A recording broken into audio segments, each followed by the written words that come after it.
welcome into our annual San Jose Sharks preview with the one and only Brodie Brazil. And the first thing before we get anywhere into the San Jose Sharks, you have to tell me, Brodie, what's going on with your new podcast? Why we all have to resubscribe? It just changed locations on the iTunes store. It's as simple as that. So a lot of people actually listen to it on Spotify or Google Play, and those are unchanged. But small little issue with the Apple iTunes store, and it just had to change its address. And because it changed that, it booted you off if you subscribed, which a lot of people did that way. And I have 0 ratings all over again. So actually, it's a clean slate, and I'll take that. I needed that. All right. And then I should probably preface this as well. You know Pavelski's no longer on the team, right? Sorry, what? Who's the captain? Yeah, exactly, right? Wait a minute. Hold on. What? There is a new captain. And in fact... That's not what my notes say. What? I think there's even a website out there devoted to the guy. To his fan club, anyway. Well, I mean, if you're going to give me credit for one thing, at least it's that I could have told you who the captain could be 10 years ahead of him being the captain, right? He's got, 10 years in the league now? So, no, I'm happy for him. I think... it was the obvious choice, but kind of like when Pavelski was named captain, it was the obvious choice, but it was also the great obvious choice. And don't get me wrong, there's other candidates for that role. And I think a lot of players could have easily done it. And in the same way that I think a lot more and different players could be wearing A's on their sweater too. But he just checks a lot of the boxes for me. And I think, if you're a Sharks fan and you're telling me you were surprised it was him, I would question. Yeah, I would question how many games and how many years you've been watching. So, I'm happy for him, obviously. Well, let's get into this. So, just to see what's going on. Oh, wow. The Sharks last season, 46, 27, and 9, good for 101 points. Still got $2.6 million left in the cap space. So, obviously, if something doesn't work out with some of the pickups that the Sharks have had so far, there's a little bit of wiggle room there. Finished 6th on the power play, 15th on the PK, so top half of the league in both of those. 8th in goal differential, but we'll get into that in a minute. Finished 2nd in the division, 2nd in the conference. However, the worst save percentage in the NHL. Yeah. So, hey, let's work our way out. So, do we expect a bounce back from Jones? Do we expect a bounce back from Dell? Both of these guys took in the worst save percentages going into the playoffs. And if you talk to some people, they're shocked that the Sharks went as far as they did because of the poor seasons that both guys unfortunately had. So we know 2 or fewer works almost all the time, 100% of the time, right? Okay. They were 39-1 last year, regular and postseason, when allowing 2 or fewer. So defense obviously gets them there, right? So let's just state that right off the bat. When they play well without the puck, they win a lot of games. When they struggled without the puck, was it taking too many chances defensively? Was it simply bad goaltending? Are people out there to imply that both Jones and Dell had very uncharacteristically bad seasons statistically together during the very same seasons? In talking to some of the players, as I did recently, about this very topic, and to do it recently where they had all the summer to kind of ponder this and let it sink in, it was the realization that they were not sound in front of their goalies, and those individuals' stats suffered because of it. Now, don't get me wrong. If they start off this year and there's defensive problems and that leads to a large amount of goals allowed and Jones and Dell's stats are bad, then I think we need to revisit this even further. But I would also urge anybody to look at the final 16 playoff games where Martin Jones and team defense are really the reasons that San Jose, I know it was the 5-minute major and scoring all those goals, but even round 2, Martin Jones alone won the team a handful of games. So, I would say they left it defensively in a good spot. Where they pick it up, it could be completely different. We know what Jones and the team are capable of defensively. But if there are issues there, obviously, like I said, I think it needs to be. You need to go a little bit deeper on it if we see it relapse again. Yeah, I mean, and you do have Boogie coming back on the defensive side, coaching wise. So, Yeah, and I know a lot of people are enthused about that. And you remember the Sharks made some pretty large scale coaching assignment changes mid-season last year, and part of that I think was to address this very particular issue. You know, people took note of it as the season went on, and obviously in the playoffs, specifically after games 2, 3, and 4 of round 1. But it had been an issue longstanding throughout the entire season.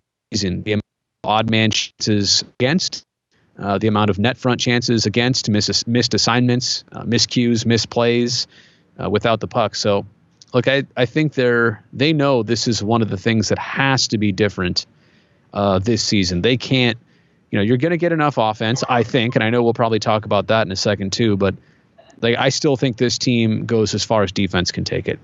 Yeah, and from what I understand, the coaching, after they were jumbled up last December, after the kind of like I believe it was right after Carlson played his first game back in Ottawa. It was very soon after that they did the changes. Yeah. And from what I understand, Spots going back to where he was with the power play, the forwards. You've got Dave Barr going back up to the eye in the sky position. So maybe it helps. And then, hey, Bugner did have a hand in getting Brent Burns a Norris Trophy. So, I'm just. Yeah, I mean, it's there's a lot of comfort there, right? It's not like you're bringing in somebody totally new. You're bringing in somebody who was with this team at some of their best moments, you could say, just a couple seasons ago. So. Bad for him bad for him that the head coaching thing didn't work out.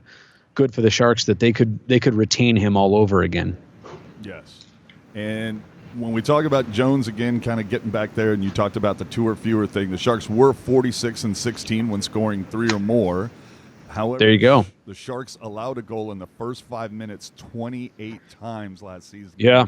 11, 16, and 1. So yeah, no, and that's I'm glad you brought that up too, because it was not just sometimes the quantity of goals allowed; it was the timing. And to your point, I mean, the first couple minutes of a period and the last couple minutes of a period, it seems like they count for 1.5 or maybe even 2 sometimes. It's more than just the 1 on the scoreboard. Yeah. So let's get to the defense now, and this is kind of a question that we've bandied about a little bit. And I kind of liken this. Now, I know you're an athletics guy, but I'm not totally familiar. They're on the screen right behind me right now. Right. I'm a little more familiar with the Giants. And, the Giants, when they had their championship runs, a lot of all the infield, whether it was Brandon Belt or Panic or Crawford or Posey or who, but everything inside was homegrown, but the outfield was like completely store-bought, whether it was Hunter Pence, Angel Pagan, whatever. It was kind of like that was the area that they just couldn't draft and develop.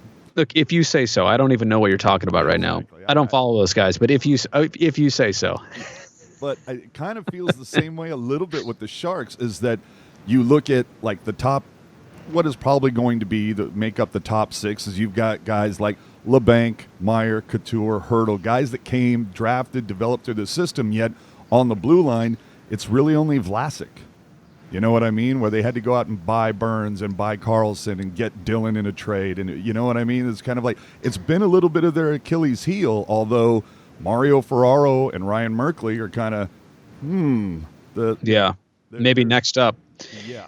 Look, I think in terms of Burns, maybe he was purchased, if you want to say that, via the trade, but the Sharks didn't have to give up much, right, to get him. Just Seto. Just Seto. Seto, I hope you saw that. Seto in a first round pick. No, actually, it's funny. The funny thing about Seto is he realizes over time, when he sees how Burnsy has panned out in his career, he realizes that in a way, he realizes his value back then even is escalated, because look what you have to give to get. Let's be honest. And the Sharks and Wild made several transactions that summer, but no doubt to get a guy like Burnsy for the long term. I mean, think about what the Wild, how they feel about that now. They had one of the most unique players in the game, and they could have had him this entire decade, but they didn't. Anyway, long story short, I forget. Oh, your question was, defensively, I think it's interesting because the absence of Justin Braun will be realized more than people maybe are aware of right now. And I'm not saying they're going to be a totally different or worse team. I'm just saying he was such an integral part on Vlasic, on the Vlasic pairing, and also just in terms of depth. And because, Šimek's not going to be ready, it seems like, for opening night. And even he is a player with not as much NHL experience as certainly the rest. It's kind of like the big three right now of 88, 44, and 65. And Dylan, and don't get me wrong, I'm not excluding Brendan Dillon, but when I say those big three, those are the ones you're going to count on minutes-wise and situationally the most. But yeah, there's going to be a third pair opening night that I'm not going to name names yet, but it's going to be something that looks and sounds a lot different than what you're accustomed to. And realistically, look, in the course of this season, you're going to have injuries and things you'll battle against. And because of that, you will see different names. And that's not just the blue line. I think forwards, there's going to be some line combos this year that, the names will not be familiar, but hopefully the Sharks, they can find winning matches earlier than later. They don't have to keep juggling and looking. They can find some answers early. I think that'd be huge for them. Yeah.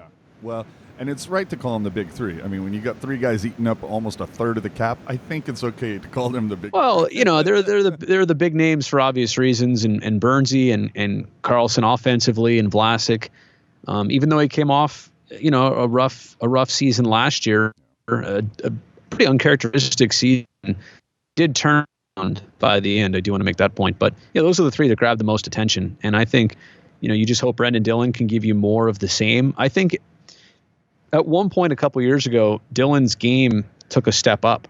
And I think ever since then, I don't know if he's just a little bit more mobile, more responsible, more comfortable. And it's hard.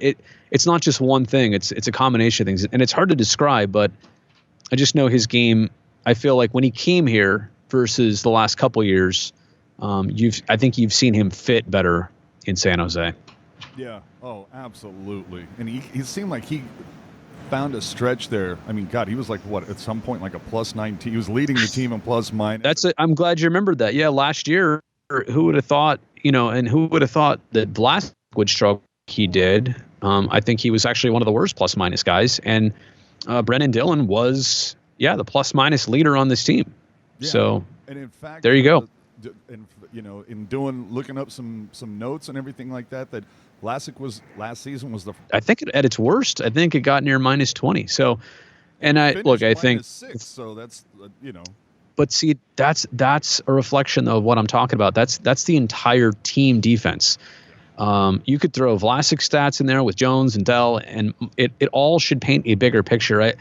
The reason why, and some people will say I went to battle with, some fans on social about it, but I'm just trying to make the point of you guys are seeing, you're seeing this from a bit of a narrow perspective. Look at the bigger picture, what this team is doing, and that's why Martin Jones is hung out to dry on occasion. And don't think about defense as just being the goalie or even just the defenseman. Think about the responsibility of also three forwards on the ice at all times. So there was a bigger picture last year that struggled without the puck. Absolutely. It's, again, my only thing though, and I'm sure this is going to be talked about all season long, if for any reason Carlson sees any downtime with injuries, they're going to go, boy, Wilson really did put all his eggs in one basket, letting go of essentially what would be a second line on just about any other team with Pavelski, Donskoy, and Nyquist. So let's just hope for a very healthy season on the blue line, and I think all the points are going to come there. I think most projections have it that Burns is going to lead this team in points and Carlson's going to be right behind him. But we all know how those things never work out. If they did, we'd all be rich from placing bets in Vegas, right? I'm not a betting man, but actually, no, I kind of refuse to bet on sports. I just, part of it is that I'm cheap, but the other part is that I've seen too many things happen that I never would have or could have expected. And if I would have bet on it, I most certainly would have lost. Although some instincts are right occasionally. It's just, yeah. Anyway, well, I totally lost my train of thought there. It's all good. Now, let me ask you this, though, too. We're talking about Dillon. Since Dillon is in the final year of his deal, There's not a lot of cap space, and you do have guys coming up like Shimmick, like Ferraro. Maybe he'd finally take, because I think this is kind of a make it or break it year for Heed. He's either going to solidify his spot as a 6-7 guy, or it's going to be over, and they're going to look at Middleton, they're going to look at Ferraro, they're going to get it's early. They have options. I know what you're saying. I feel like it was a hard defensive lineup to crack, right? Like there's a lot of nights where you're like, well, how do you even get a spot? How do you even get regular playing time? And you never hope that anybody gets hurt, but that's what it was going to take, right? To give somebody else a chance. Yeah. So that's why I'm wondering if everything is humming along and no injuries, nothing like that. It just makes me wonder if when the deadline comes, maybe they look at Dylan's contract at, $3.8 million. He's been, as you said, since he signed that deal, he's taken steps forward every season, but does that end up pricing him out of the plans for the Sharks? And so they use that opportunity to trade him for something else, whether it's picks, whether it's prospects, what have you. I'm just saying it's one of those ones where it's like, keep that in the back of your mind as we, go through this season and get close to the deadline. Yeah. Sorry. Chad Pinder just hit a shot to left and got robbed. I know it's on the monitor right behind me. We're probably breaking copyright rules by doing this, but nice. Yeah, so could you lean to your left a little? Yeah. There you go. It's covered. By the way, that's a A's bowling tournament trophy from a couple of years ago over my shoulder too. No, but to your point though, I am happy there is a smidge of cap space right now for Doug.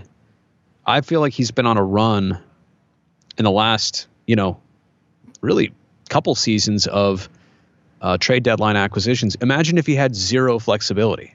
I think the team would not, like, that's his specialty. Why would you want to limit your GM in his specialty of acquiring something that matters late? And the other thing about Doug is that he has been able to make moves in the last couple years, really in the last 5 years, I would say, at the deadline without giving up a whole lot of current roster players. The last one I can really remember was probably Ryan Clough getting traded away near the deadline, right? Didn't that happen? Clough and Douglas Murray all happened. And Cranky, right? Yeah. But both of those, that's now been a good 5 years ago. Oh, easy. Right? Yeah. Maybe 6. Yeah. So I'm losing track of time. But what I'm saying is, but that's the two specialties of Doug are to get something compelling, like a Gus Nyquist, without giving up anything in terms of current NHL roster players. It's a tough, I'm telling you, you get towards the end of a season and you take even one guy out of that room and out of that mix. And sometimes if it's the wrong guy, it hits your team a lot harder than anybody on the inside or outside could have expected. And so I think he's kind of strayed away from doing that. And that's why I would predict, generally, unless there's an issue with a player that, they're on the team and they're healthy, they're there for a reason. I'm talking about the more established players. Dylan's one of them. Yeah, I don't think you'd see him giving up much to get something else. Well, it does feel like Wilson. I don't know if it's happened in the last 5 years or 5-6 years ago or whatever, but it does feel like Wilson has kind of like changed up his philosophy. We're talking about a guy who for the longest time would never sign a deal longer than 5 years. Yeah. Now he's throwing 7s and 8s all over the place. Well, and he's kind of had, it's just the nature of the business, right? And I know a lot of people, like you said earlier about Erik Carlson and, the commitment for the Sharks and all those years and all that money and maybe what it limited them in doing. And let's be honest, retaining a Joe Pavelski. But you have to realize that if the market is going to offer somebody else or a player like Carlson to go to somewhere else and get the equal chance of winning and even more money or more years, you got to compete. So you have, if those deals are going to be out there for other players, and they are, you have to put yourself in that conversation. Yeah. Well, and then the Sharks had a little bit of a benefit, right? Because they were the only ones that could offer him that 8th year, if I remember correctly. Yeah, they could after the trade deadline. Yeah. So right. So they could that, and that's why a lot of people talked about the regular season. Would he sign at some point, or would it be after the trade deadline? But to be honest, and I think that's why he and the team it wasn't on their front burner because he was hurt. Realistically, and your agent is supposed to handle all that stuff, but I think the team was still trying to figure out not so much do they want to get this done, but what would it take? And they were more focused on things at hand rather than the extension. The end of the season from February to April, it happened so fast. Next thing you know, you're in the playoffs, and I think they were just trying to get Carlson back and healthy. Like he only came back for game 82, right? And then the playoffs. Yeah. So when you do a Shark Central, though, you're going to have to do something around his new ride because it is amazing to look at. What, 65? Yeah, what's he in? I'm not even sure what it is. I think it's some sort of like Ferrari new. I don't know. It's an amazing looking car. And what's funny is we were at a captain's ice or a practice or something. Half the team came out just to look at it. It's not not what he was rolling. I think he had some lease last year, but now he's rolling deep now. I've been in Burnsy's truck, among other things, but a truck is a little bit different from it's probably a Bugatti. I just wanted to say Bugatti. Oh, no, strange flex, bro. But okay. Anyway, so let's get to the forwards now. Again, I mentioned at the top of this, we had the Sharks had a 31+ goal differential. Let's take into account 38 goals came from Joe Pavelski alone. Then you account for Donskoy and Nyquist, who added another 20. So, you do the math. How do the Sharks, square that equation? Obviously, letting in a lot less rubber, but who takes that place? Like we said earlier, Pavelski as the pivot with Donskoy on one side and Nyquist on the other, that's a second line for half the teams in the league. Yeah. So where's that offense going to come from now? We were told a lot, from Shamlevsky, Shikovic. These are guys that we're going to be looking at, and instead it's been guys like Bergman, Blickfeld. These are the guys who've been kind of lighting it up and standing out during this training camp segment. I'm just wondering, now that it's kind of thin on the right side, who do you see sliding in behind LeBanc? Well, first off, I mean, let's address the 38 goals that you're not getting, right? Because that's the root of this problem, and it's significant, right? That's a large amount of goals, and that's also your leading goal scorer. And it was the timeliness of Pavelski goals. It was situational, right? Like he could just be out front of the net and get a dirty rebound, or he's obviously a power play guy, and he works so well with Brent Burns. Honestly, I would love to see somebody else. I can't say, just copy what Pavelski did, Timo Meier, but if anybody else could replicate the style of goals that Joe was able to score via Brent Burns and those point shots, like that would obviously help the Sharks. But I know you're mentioning a lot of the younger players and who might be next in line for a spot, but in terms of making up those goals, as I'm just pulling up the stats here, I also want to remind you off the top of my head, Patrick Marleau left 2 years ago, and he left behind 27 goals that the team needed to find a way to replace. But four of which were scored in Colorado in one game. Just putting that out there. You're saying, yeah. So you're saying 23? Yeah. Look, yeah, but it's a long season, right? Things even themselves out. But, that's right. He did have 4.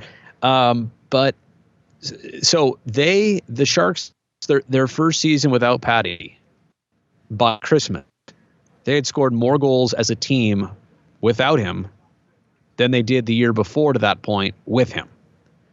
Right, and that's not a knock against Patty, but it just goes to show you that gap can be filled. But I think when you look at the Sharks, I mean, first off, Erik Carlson had 3 goals last year. Yeah, 3 goals last year. 45 points, but 3 goals. And granted, he didn't play the entire season, so there's a chunk of goals right there. Like, I expect the volume of everything to go up, but specifically more goal scoring than just assisting. It's hard to, Go ahead. I was just going to say, you'd think that LeBank's going to crack 20, Sorensen's Well, going to crack 20. Yeah, I was just going to, you know what, it's funny. I was just about to go down the list here. My hockeyreference.com was not being friendly. But even, so like Burns can get into the 20s. I think Hurdle at 35 last year was pretty impressive. I would take anywhere around there again. I think Logan's capable of getting into the 30s. Timo is in the 30s. Kane hit 30. I think LeBanc, to your point, is capable of being in the 20s. Jumbo at 16 last year, I would take that again. I just mentioned Carlson. I think he'll go way up from 3. Sorensen's a guy I could see in the 20s.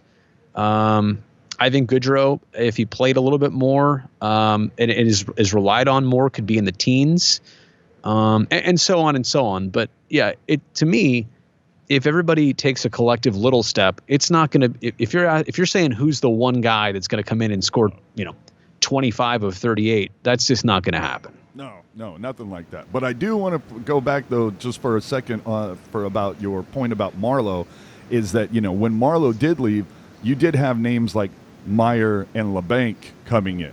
Emerging. Yeah, I agree. Well, and you also had Couture step it up that year, and I think Pavelski's at that point, I'm trying to remember if that was the good. The seasons are all blending in. But I think that's just the general point, though, is that it is a significant gap to fill, but you've seen this similar group do it before, and that's not even, to your point, to get into some of the other names. And I'll tell you what, people ask on social all the time about, who's going to make the team. I am so inundated with baseball right now, and I'm paying attention to daily line combinations, but I'm also reading in like next to nothing to them right now. The coaches, as much as they're seeing things, they're not always reflecting it with how they're using these guys yet, right? This is still the NHL where secrecy is at its finest, and you don't want to expose somebody who's definitely going to be part of your mix, and you don't need to see anything more from them, but you just don't need to overexpose them right now. So I'm not suggesting anything. I'm just saying when opening night comes and Pete puts his lineup out there, that's when you'll really have the first indication of how's this thing going to look to start. And there may be some changes with young players. And look, I think the Sharks, especially in their third D pair and in their third and especially fourth lines, but especially on the wings, like you're going to see some names that are new. And I don't just mean new to the team. I mean like new to the NHL. And so they're going to give him, I think, first opportunity, first crack. But I also think that if it doesn't work out right away, and I hope it does, but if it doesn't, they're going to cycle through some options. Yeah. Well, and let's just, we didn't hit it at the top. We probably should have, but just what we called, the ins and outs coming in, obviously. Not a whole lot. Dalton Prout is kind of your big one. Yep. Johnny Brzezinski, who actually seems to, I don't know, he's been very impressive to me so far. He's definitely been a standout. You got a couple small ones. Tom Pyatt in a 6th-rounder coming over from Vancouver for Francis Perron. For those of you who don't know, he was the other guy who came along with Erik Carlson. The other guy. The other guy, right? But a little kind of a minor league deal there. And then, of course, the Sharks, the CUDA, essentially, got Trevor Carrick for Kyle Wood. So that's kind of your ins and outs there. But then, obviously, on the outs, Nyquist signs with Columbus, Justin Braun to Philly for a 2019 second-rounder, 2020 third-rounder. Pavelski goes off free agency, signs with Dallas 3 years. Joakim Ryan. Yoki signs with the LA Kings and immediately has an own goal during training camp. That was cool. Sounds like you're happy about that. No, I'm not happy. I just thought it was really odd because I don't know if you noticed the game before, towards the end of the Sharks game, Tony Soon had an own goal, and then the very next night, Joakim Ryan has an own goal. So, I mean, how often do you see that back to back? It happens. Yeah. It happens. Yeah, not in that frequency. Yeah. I feel like I've done some things that equate to an own goal, like either on TV or on social. I've definitely botched them. Have you ever just, when it comes to that time of year when it's like April or October, have you ever welcome back to Athletics pregame instead of saying Sharks or vice versa? Have you ever, or is it just like you just see green and gold and you're in that headspace? No, I had it. I posted a clip of it this past. I want to say probably April when hockey was bleeding. Hockey playoffs were bleeding over into the beginning of baseball season, and I said I was at the Coliseum and I said, "Hey, welcome back." You think about how the Sharks had played in their last couple games, and everybody was like a dead stop at the show. Everybody looked at me like, "What?"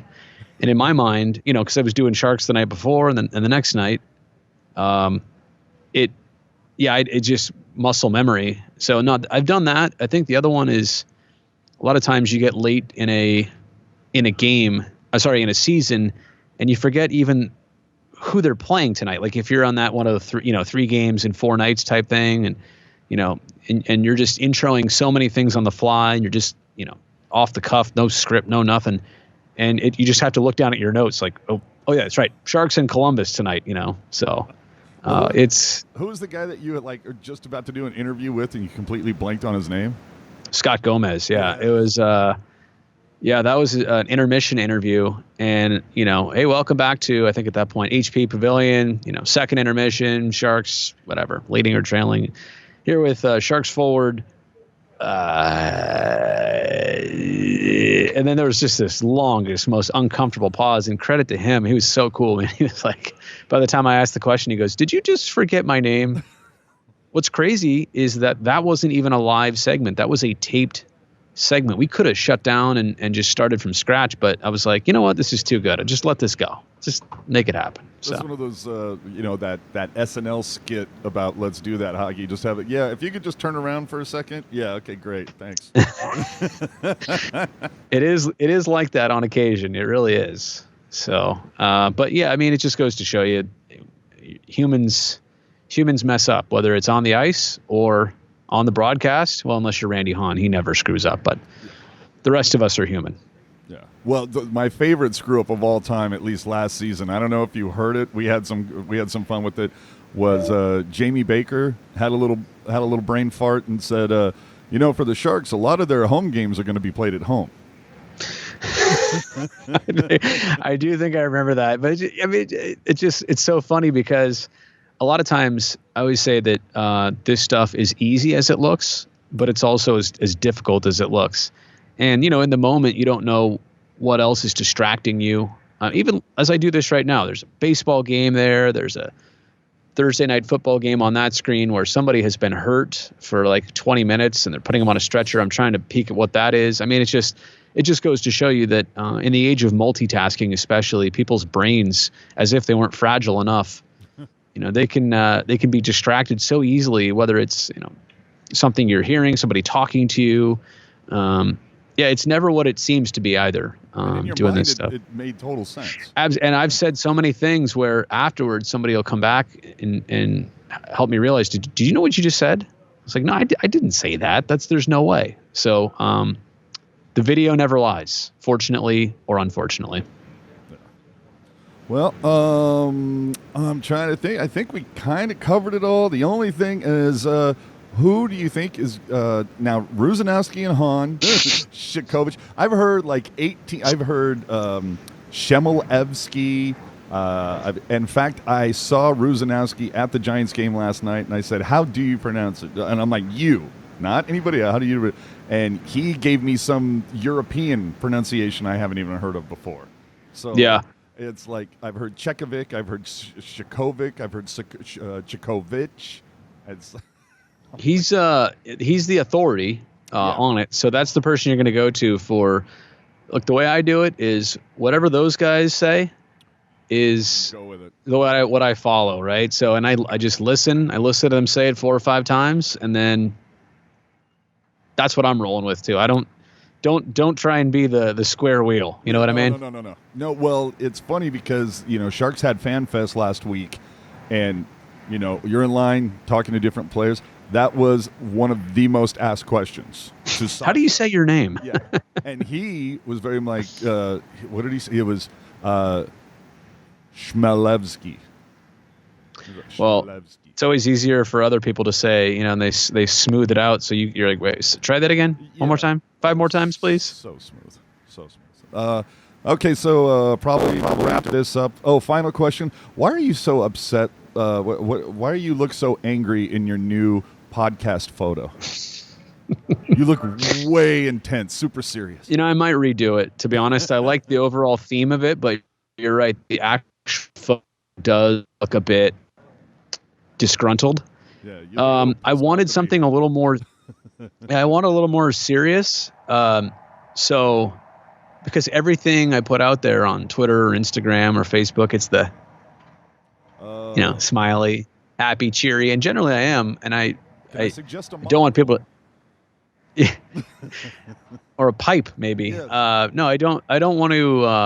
I'm not trying to change an image here. I'm just saying that I feel like there was enough fun out there. I just wanted to try something a little more mystic, and if you look across the spectrum, like everybody's smiling. So I don't know. We'll see. But to your point, I'm not like I was like at first, okay, I'll give it the okay, but it might change again. There's some others to choose. There's. Oh, it broke up there. What'd you say? Oh, I said I would go with the maple syrup photo. How about me punching Brownie on the front? That'd be the best. There you go. Brownie in a headlock. Oh, another thing before we do you have? I'm not saying you have to tell us what, but two questions. First off, will we see by opening night the new studios? I don't know. Yeah, the studios that you have come to know and love for the last 10 years, they do not exist anymore. And I don't mean the physical spaces. I just mean the sets. They have been completely gutted. I have walked through both of them today. One of them is about, I'd say, 80% complete. The other one's probably about 40% complete. So the 80% complete we know is for the Warriors. No. So the Sharks are actually going to pretty much dominate. That's the first studio that's done almost all season long. Basically, what I can tell you is this: I don't know the finite details of when and where. Let me just say that you are going to see it really soon, and it is going to look drastically bigger and better and knock your socks off than.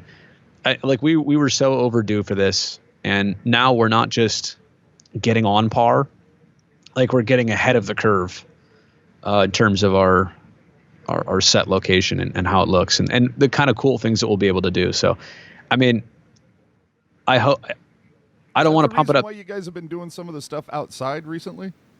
Yes, we've basically used our roof here at the studio. It's very cool. And we've also used a very, very, very temporary studio, which I'll be in again tonight.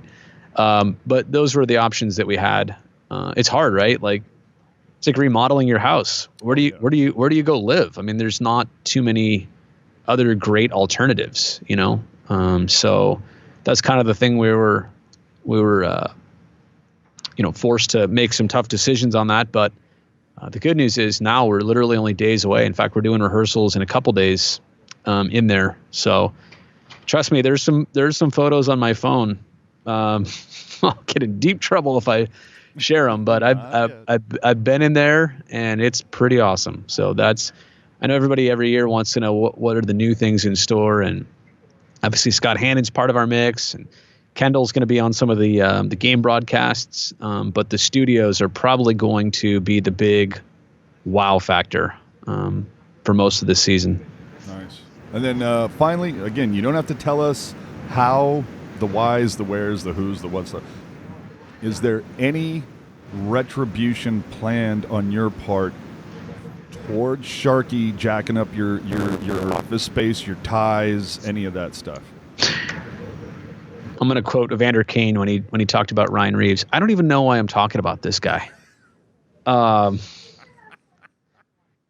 you know what? It's an I've known the Finned one for many years, and it's just going to be part of the ongoing battle. Like this is just another chapter of our history together. I have an idea. Now, obviously Shark has a fin, so he has to make do, and he has to make adjustments to his jerseys, so he has to cut a slit in all of his jerseys so the fin can stick through. I say you just find somebody and you just tape up all of his jerseys. So he's trying to fit that in, and all of a sudden his fin doesn't fit in there, and he's got to go through all that hassle. Or how about me and Sharks Pup go in Sharky's dressing room? Yeah, I see where you're going with this. And leave some treats in there for him. Uh-huh. Think about that. I support this. And with this, I think we're done, guys. Thanks again for doing it, man. Absolutely. I'll see you, unfortunately, not opening night. That's a nationally broadcast game. But game 2, the home opener, against Las Vegas. And you guys are going to be at the tank for that one? That is still part of the mix. That's why I couldn't tell you much of the schedule stuff earlier. There's a lot going on and a lot to be figured out. So I can't tell you. We'll be on from somewhere. Yeah. So it'll be somewhere great. It'll either be something brand new or something very lively at SAP. Yeah, I was going to say they got there'll be the street rally and everything. So oh yeah. Yeah. All right. Thanks for taking the time, man. My pleasure. Have a night. And remember, Brodie, NBCS, right, on the Twitter? Just go to the podcast or the YouTube. That's all I care about these days. Or Instagram. Actually, or TikTok.